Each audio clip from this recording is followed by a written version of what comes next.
नमस्कार विद्यार्थ्यांनो, आज आपण इयत्ता 8वीतील मराठी विषयातील पाठ क्रमांक 3 लाखाच्या कोटीच्या गप्पा या पाठाचा अभ्यास करणार आहोत.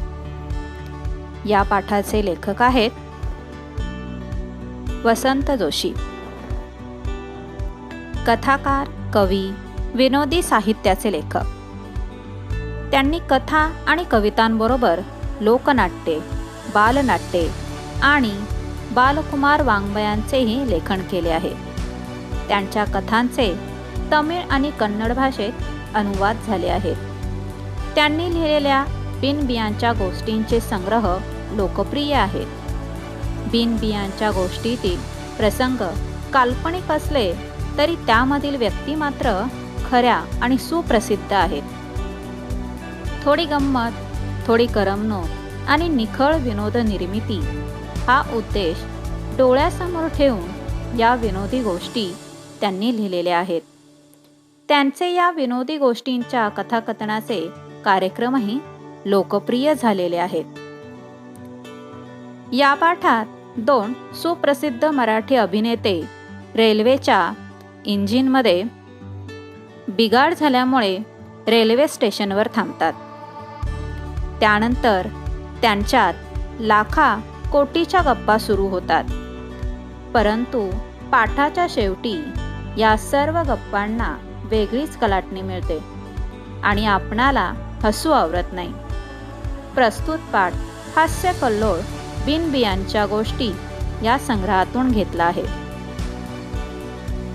हा एक संवादात्मक याच्यावर आधारित असलेला पाठ आहे.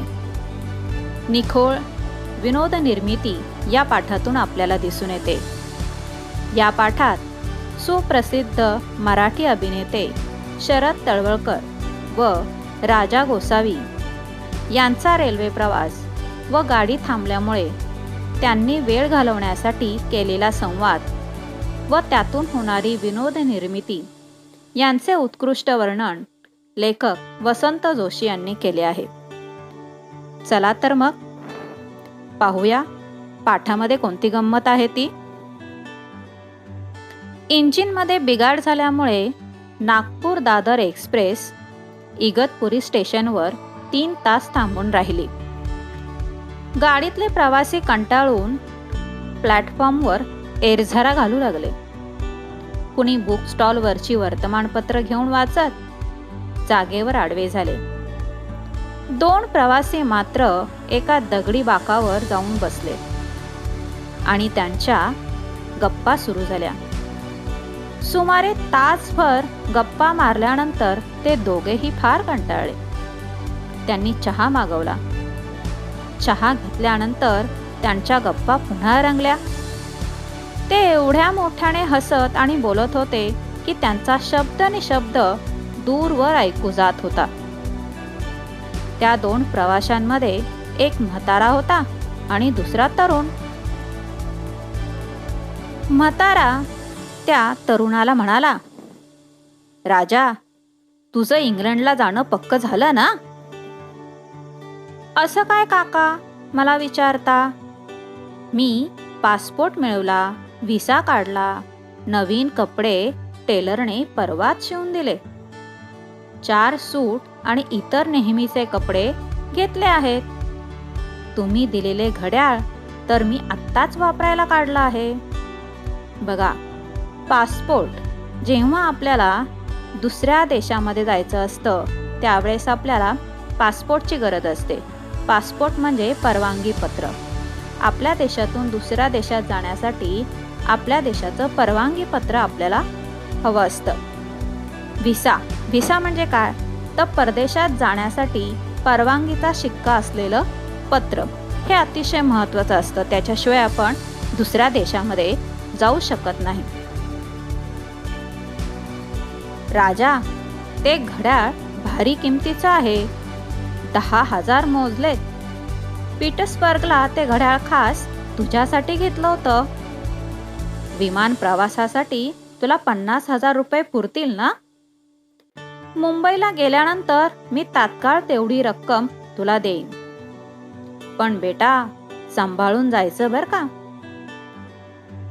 या बोलण्यामध्ये म्हाताऱ्या माणसाची तरुण माणसाला समजून सांगत आहे की तुला मुंबईला जायचं आहे आणि त्या मुंबईवरून तुला इंग्लंडला जायचं आहे.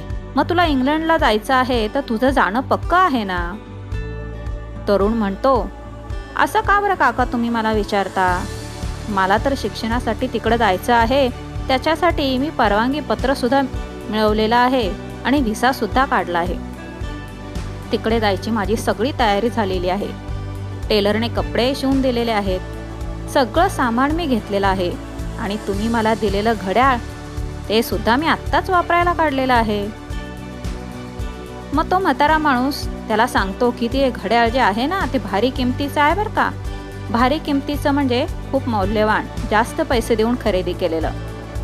ते म्हणतात की 10,000 रुपये मी दिलेत त्याच्यासाठी. पीटर्सबर्गला ते जेव्हा गेले होते त्यावेळेस त्यांनी मुद्दामून त्याच्यासाठी ते घेतलं होतं.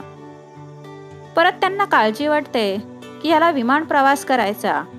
मग विमान प्रवासासाठी त्याला 50,000 रुपये पुरतील ना.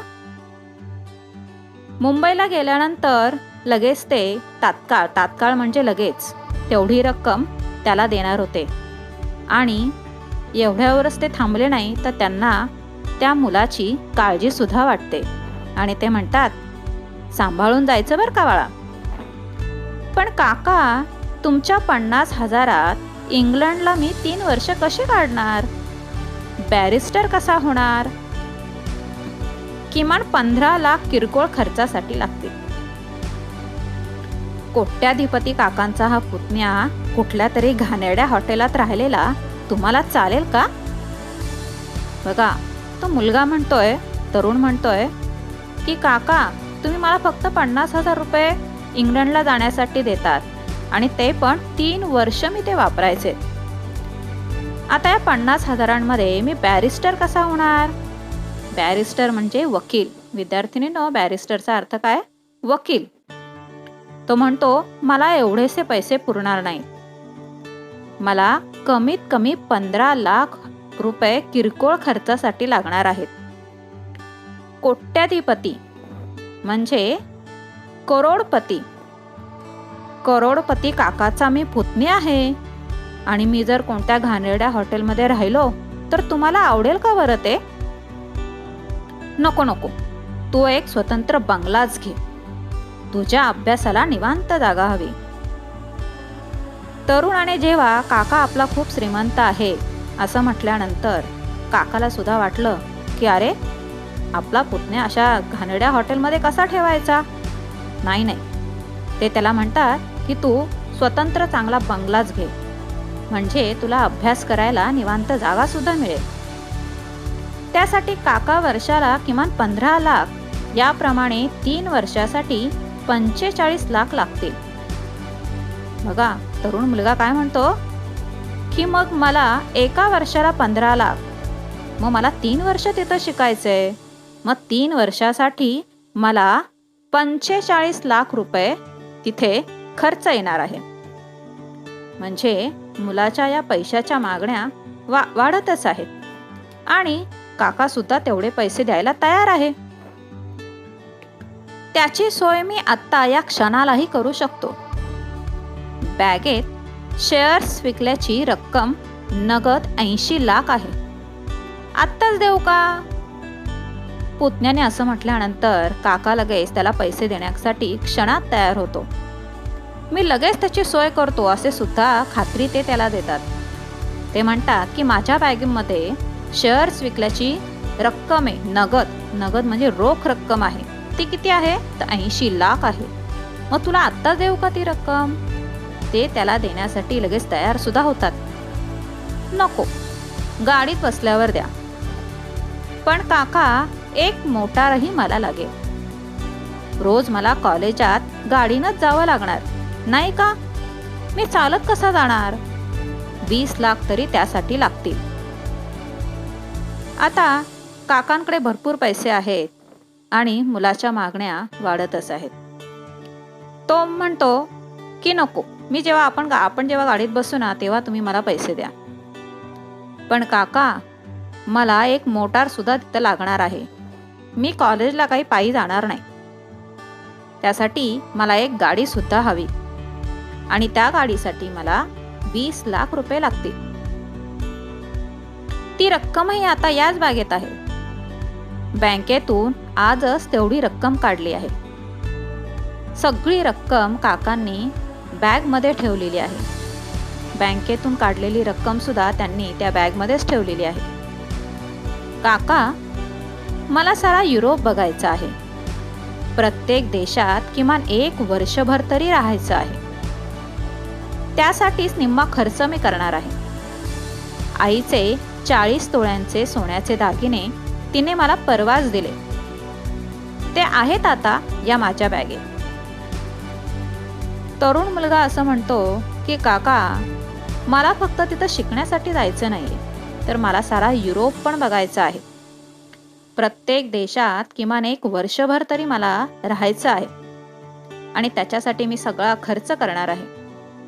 आईने त्याच्यासाठी मला तिचे 40 तोळ्यांचे सोन्याचे दागिने परवाच दिलेले आहेत आणि ते सुद्धा माझ्या बॅगेमध्ये आहे. राजा, तू अजिबात काळजी करू नकोस. तू बॅरिस्टर होऊन भारतात परत ये. त्यासाठी मी वाटेल तेवढा पैसा खर्च करायला तयार आहे. आपल्याकडील चहाचे 2 मळे आणि सफरचंदाचा 1 मळा विकून जे 10 कोटी आले ते पण या माझ्या बॅगेतच वरच्या कप्प्यात मी ठेवले आहे. आणखीन आपल्याजवळ किती पैसा आहे हे सुद्धा काका आपल्या पुतण्याला सांगतायत. ते म्हणतायत की राजा, तू अजिबात काळजी करू नकोस. तू बॅरिस्टर म्हणजे वकील होऊन भारतात परत ये आणि हे सगळं करण्यासाठी तुला जेवढा पैसा लागणार आहे तेवढा पैसा खर्च करण्याची माझी तयारी आहे. आपले जे 2 चहाचे मळे होते, त्याचबरोबर 1 सफरचंदाचा मळा होता, तो सर्व मी विकून टाकलेला आहे आणि तसे 10 कोटी रुपये आलेले आहेत आणि हे सर्व पैसे मी माझ्या बॅगेमध्ये वरच्या कप्प्यातच ठेवून दिलेले आहे. त्यांचं असं बोलणं चालू असतानाच गाडी सुटणार असल्याची घोषणा झाली. ते 2 प्रवासी आपल्या डब्यात शिरले. खिडकीजवळच्या समोरासमोरच्या सीटवर बसले. 5-10 मिनिटातच ते पेंगायला लागले आणि चक्क घोरायला लागले.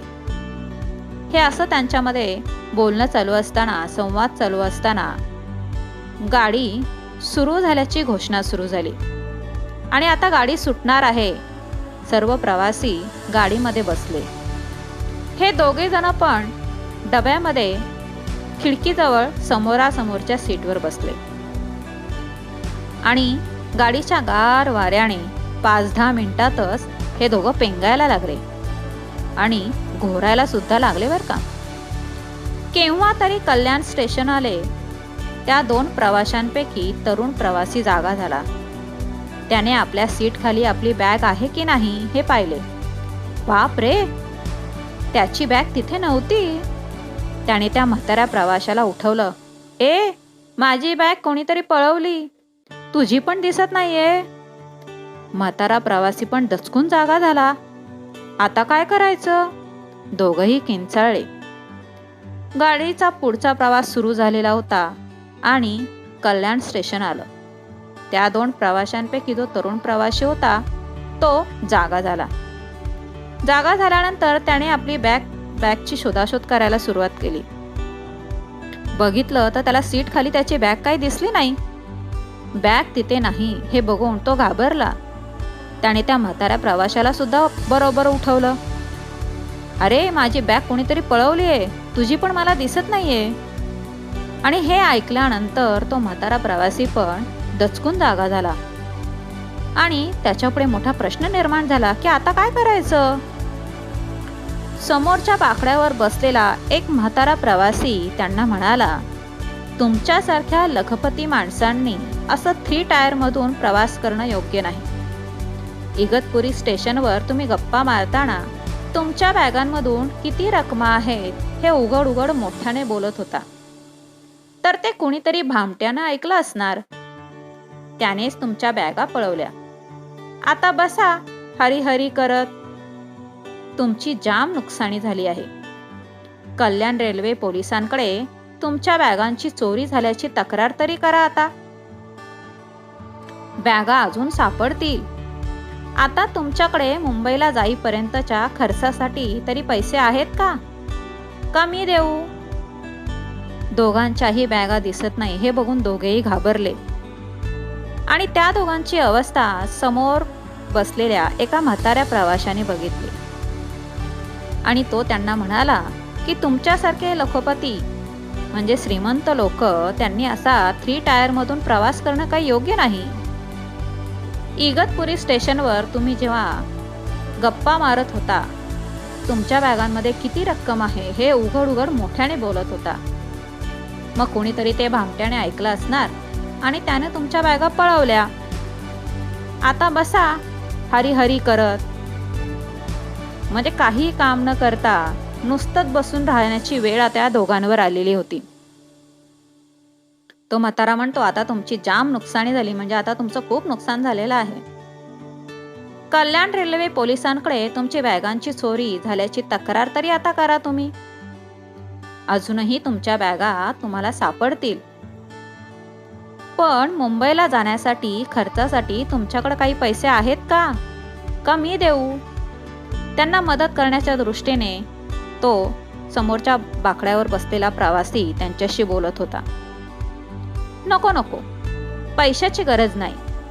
माझ्याकडे 3-4 रुपये आहेत, त्यात आमचा चहाचा खर्च भागेल, तो तरुण प्रवासी म्हणाला.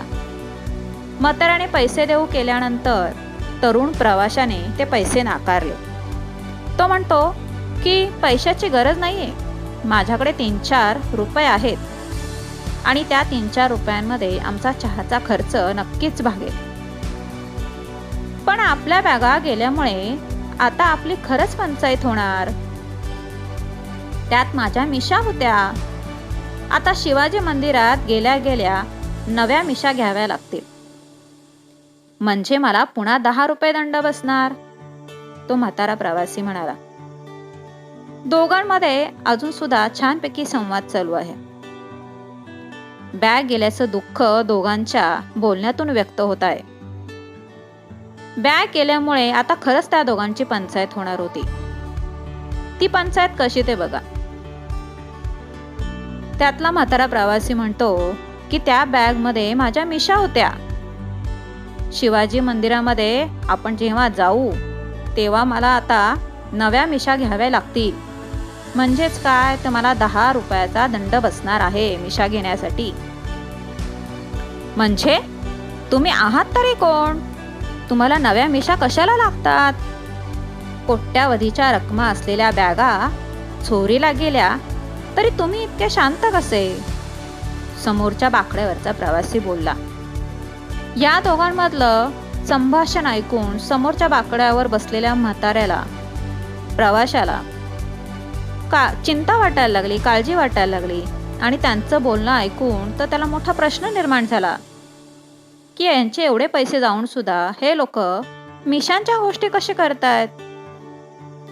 आणि तो त्यांना म्हणतो की तुम्ही आहात तरी कोण आणि तुम्हाला मिशा कशाला लागतायत? तुमच्याकडे कोट्यावधी रकमा होत्या, म्हणजे तुमच्याकडे भरपूर पैसे होते. एवढ्या तुमच्या बॅगा चोरीला गेल्या तरी तुम्ही शांत कसे काय आहात? तो म्हातारा आणि तरुण प्रवासी खूप मोठमोठ्याने हसले. तरुण प्रवासी म्हणाला, अहो आम्ही नाटकवाले, मी राजा गोसावी आणि हे शरद तळवळकर. आमच्या बॅगांमध्ये आमचं फक्त मेकअपचं सामान होतं, बाकी काही नव्हतं. त्या म्हाताऱ्या प्रवाशाचं बोलणं ऐकून हे दोघेही मोठमोठ्याने हसायला लागले. त्यातला तरुण प्रवासी म्हणाला, अहो आम्ही नाटकवाले, आम्ही नाटकांमध्ये काम करणारे. मी राजा गोसावी आहे आणि हे शरद तळवळकर आहेत. आमच्या बॅगांमध्ये फक्त आमचं मेकअपचं सामान होतं, बाकी काही नव्हतं. म्हणजे म्हातारा प्रवाशाला त्यांची बॅग गेल्याचं दुःख वाटत होतं, पण जेव्हा त्याला कळलं की यांच्या बॅगमध्ये पैसे नसून फक्त मेकअपचं सामान होतं, मग इगतपुरी स्टेशनवरच्या तुमच्या लाखाच्या कोटीच्या गप्पांचं काय? मग तो त्यांना विचारतो की मग तुम्ही इगतपुरी स्टेशनवर जे लाखाच्या कोटीच्या गप्पा मारत होता त्याचं काय? ते तुम्ही खरंच मानलत की काय? अहो, आम्ही केवळ वेळ घालवण्यासाठी आमच्या नव्या नाटकाची रिहर्सल करत होतो. मग ते दोघे त्या म्हाताऱ्या समोरच्या बाकड्यावरच्या म्हाताऱ्या प्रवाशाला समजून सांगतात की आम्ही ज्या गप्पा मारत होतो ते तुम्ही खरं मानलं की काय? अहो, स्टेशनवर वेळ घालवायचा होता म्हणून आम्ही आमचं जे नवं नाटक आहे त्या नाटकाची रिहर्सल करत होतो, म्हणजेच आम्ही त्या नाटकाचा सराव करत होतो. अशा प्रकारे जेव्हा म्हाताऱ्या माणसाला कळलं की हे दोघे जण लखपती नाही आहेत तर केवळ एक विनोदी अभिनेते आहेत आणि नाटकामध्ये काम करतात आणि नाटकाचा सराव ते वेळ घालवण्यासाठी बसून करत होते, तेव्हा त्याला त्यातलं खरं तथ्य कळलं की हे दोघं जण कोणी श्रीमंत व्यक्ती नाहीत तर एक नाटककार आहेत, नाटकामध्ये काम करणारे अभिनेते आहेत आणि त्यांनी बसून फक्त आपल्या नाटकाची रिहर्सल इथे केलेली आहे. मुलांनो, अतिशय विनोदी पद्धतीने हा पाठ या पाठातून आपल्याला विनोद निर्मिती किती छान प्रकारे घडून आलेली आहे दिसून येते. पाठाच्या शेवटी या पाठामध्ये आलेले काही कठीण शब्द, वाक्यप्रचार व त्यांचे अर्थ दिलेले आहेत. यांचा नक्कीच तुम्ही अभ्यास करा. आजचा पाठ अतिशय विनोद निर्मितीने घडलेला होता. तुम्हाला हा पाठ नक्कीच समजला असेल. धन्यवाद.